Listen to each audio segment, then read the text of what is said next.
Alexandre Leduc, je suis le porte-parole de Québec solidaire Hochelaga-Maisonneuve et nous sommes aujourd'hui le jeudi 21 février dans le Cap Saint-Barnabé, une institution importante de notre quartier. Et ce sera ce soir deux choses. La première, c'est l'assemblée d'investiture pour que l'association de Québec solidaire se trouve un nouveau candidat. Je suis candidat et je m'oppose à la chaise. On va voir lequel des deux obtient la confiance des membres. Et ensuite, on va avoir notre assemblée générale annuelle où on va faire le bilan de l'année 2012, année très mouvementée, et on va élire un nouvel exécutif. On va choisir les priorités pour l'an prochain et on va se doter d'un budget. Alors voilà, j'espère que ça va vous plaire.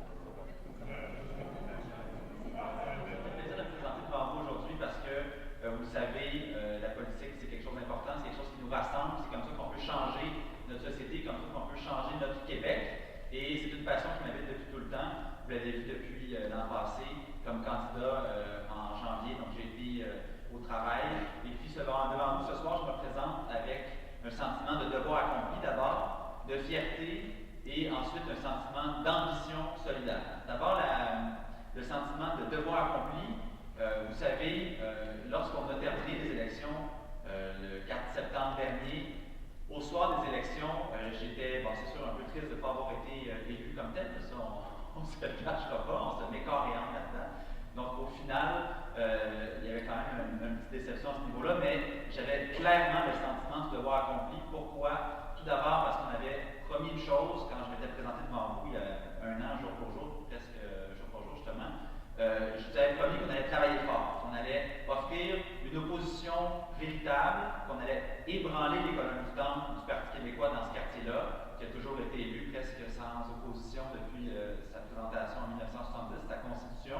Et je pense qu'à ce niveau-là, c'est une mission accomplie. On avait eu 14% des voix en 2008, et à l'issue donc du 4 septembre 2012, on a terminé avec 24%. Ce qui est intéressant, c'est que ce 24%-là, donc le 10 points qu'on est allé chercher, je pense qu'on peut dire qu'on est allé le chercher au PQ, parce que Mme Poirier avait été élue en 2008 avec 54%, et là, elle a été élue avec 44%. Donc, on gagne 10 points et on en perd 10. Et si on refait l'exercice, c'est-à-dire d'aller chercher un nouveau 10 points, et quand on en repère un autre, qu'est-ce que ça fait? Ça fait qu'on est virtuellement à égalité à 34%, et là, tout est jouable, et la prochaine élection sera un véritable champ de bataille ici dans Hochelaga-Maisonneuve. Ce sera un duel à ne pas manquer entre le PQ et Québec solidaire. Donc, voici pour le devoir accompli. Pour le sentiment de fierté, c'est une fierté qui m'anime de manière plus générale par rapport à ce qui se passe dans notre parti. On a nos deux députés solidaires qui font d'excellent travail. Vous les avez vus à l'œuvre depuis qu'ils sont élus, particulièrement Françoise David, qui est étonnante dans son nouveau rôle de députée. Et il y a des dossiers excessivement importants parce qu'on a par exemple le libre-échange avec l'Union européenne, l'accord économique global, où est-ce qu'on a des indépendantistes, des souverainistes, en tout cas ils se disent souverainistes, qui sont en train de donner littéralement le pouvoir à des multinationales qui sont basées ailleurs, qui sont souvent des PIB presque aussi gros que celui d'un pays, de pouvoir challenger, de pouvoir nous poursuivre, nous, l'État québécois, si on passe des lois pour protéger les rivières, pour protéger l'eau, pour protéger nos forêts, qui seraient en défaveur à leur pouvoir de marché. Alors, on est en train de débalancer, de vendre notre Québec, nos ressources naturelles, aux plus offrants, et ça me scandalise, surtout de la part des gens qui se prétendent souverainistes. Aussi un sentiment de fierté basé sur le travail de nos députés sur le dossier de Val-Jalbert. Vous l'avez vu, le PQ a fermé les mini-centrales, c'était une tellement bonne nouvelle, mais par pur électoralisme, a décidé de garder celle de Val-Jalbert en fonction. Donc le projet va continuer, ils vont commencer à construire dans les prochaines semaines. C'est un problème parce que c'est vraiment beaucoup d'électricité qui ne sert à rien, on a des surplus d'électricité en ce moment, et c'est purement par électoralisme et par intérêt privé, corporatiste, que le PQ va de l'avant à ce niveau-là, et Québec solidaire est au front pour mener la bataille, et ça me rend très fier. Donc voilà pour le devoir accompli. La fierté maintenant, les ambitions solidaires. Vous le savez, dans Hochelaga-Maisonneuve, plusieurs choses restent à faire. Il y a beaucoup de travail qui va arriver dans les prochaines semaines. Moi, ce que je vous propose, dans le fond, en tant que candidat à l'investiture ce soir, c'est essentiellement deux choses, c'est-à-dire tout de suite commencer à remettre sur pied un comité électoral, comme on l'a fait l'année passée suite à l'investiture, et continuer donc à faire du travail politique dans le quartier en deuxième temps. Et c'est là-dessus que je vais insister ce soir, parce que je pense qu'une des stratégies qui serait intéressante à mettre de l'avant, c'est de nous positionner, de me positionner comme le député en attente de Hochelaga-Maisonneuve. Vous savez, on parle parfois de l'opposition du parti au pouvoir de l'opposition, qui est le gouvernement en attente, ben pourquoi pas dans Hochelaga-Maisonneuve, nous sommes l'opposition, nous sommes arrivés deuxième ici dans le quartier, mais on devrait commencer à travailler comme le député en attente de l'association de Québec solidaire qui est en attente de pouvoir assumer des fonctions ici dans le quartier. Ça, qu'est-ce que ça veut dire? Premièrement, ça veut dire être au talon de Carole Poirier, la députée actuelle, précisément sur le dossier des écoles. Vous avez vu dans les dernières semaines, il y a quelque chose d'excessivement scandaleux qui s'appelle le dossier des moisissures.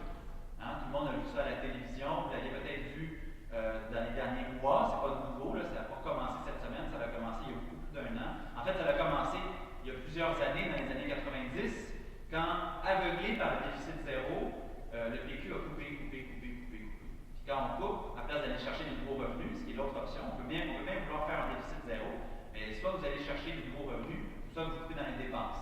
Puis ben, on sait ce qu'a fait le Parti québécois, il a pris la solution facile, il est allé couper dans les dépenses. Dépenses dans les infrastructures publiques, dépenses dans les commissions scolaires.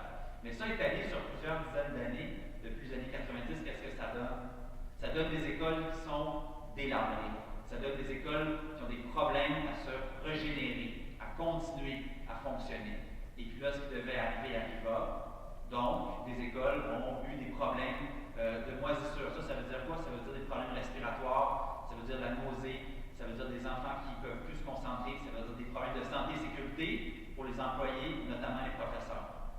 Et là, le parti au pouvoir actuel, le Parti québécois, a pris le choix dans son budget de ne pas aller chercher de nouvelles dépenses. Ils ont choisi l'austérité budgétaire, comme on peut le voir dans certains autres pays, qui normalement, c'est des choix qui sont faits par des gouvernements de droite, mais là, le Parti québécois décide de faire ce même choix et impose à la population, donc, une cure d'austérité, ce qu'ils disent être l'austérité.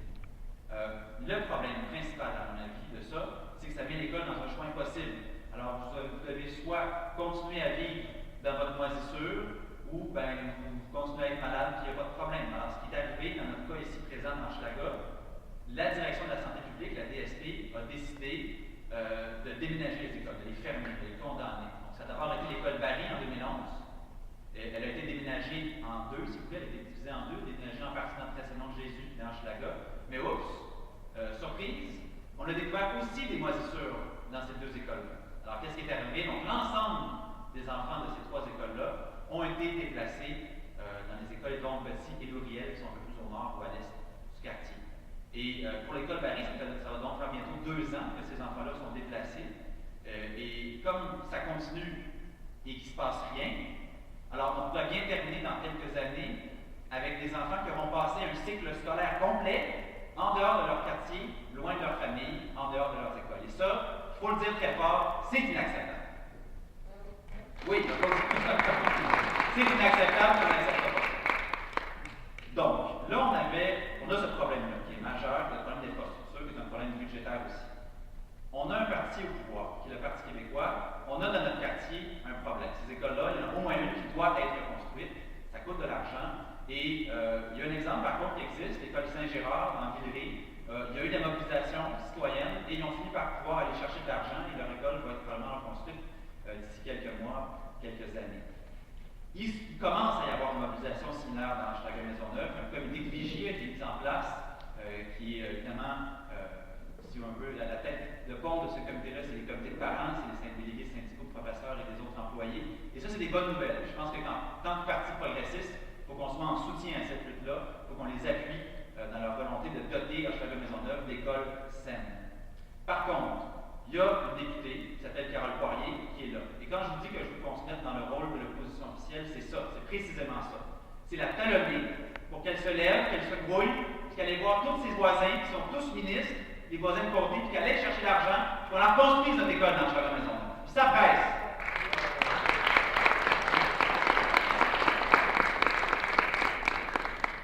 Parce qu'au final, c'est ça. Qu'est-ce qu'on veut? On veut un quartier dans lequel on veut vivre, dans lequel on peut avoir une famille, dans lequel on peut fonder et élever une famille. On ne sera pas obligé de déménager ailleurs. On ne sera pas obligé de déménager parce que les loyers sont inabordables, parce que c'est juste des condos qu'on construit partout. On veut un quartier convivial. Puis notre rôle à nous, à Québec solidaire, c'est de continuer à travailler. On va former un comité électoral. On va continuer à faire du financement. D'ailleurs, vous savez, la soirée du 22 mai, les billets sont déjà en vente. Si vous voulez vous en rayer d'un avant de sortir. Et puis, on va continuer à travailler. C'est ça que je vous propose en fait de faire, si vous me choisissez ce soir, c'est que je continue à me dédier de toute ma personne à cette tâche. Et merci d'être là. Vous êtes vraiment une source importante de motivation. Vous êtes la raison pour laquelle je continue jour après jour d'écrire des statuts Facebook puis de m'impliquer dans cette association-là. Vous êtes très motivant. Alors merci beaucoup et j'espère que vous me choisirez comme votre prochaine candidat. Salut! Bonsoir. Très bonsoir. Alors, toujours Alexandre Leduc devant vous. L'Assemblée s'est bien déroulée et je suis très heureux d'avoir été choisi par l'ensemble des membres à l'unanimité de tous les votants comme le prochain candidat de notre parti dans Hochelaga-Maisonneuve. Dans mon intervention, j'ai mis au défi la députée actuelle, Carole Poirier, d'aller chercher l'argent pour la construction d'une nouvelle école. Vous savez qu'il y a beaucoup d'écoles qui subissent des problèmes de moisissure qui sont fermées depuis quelques semaines.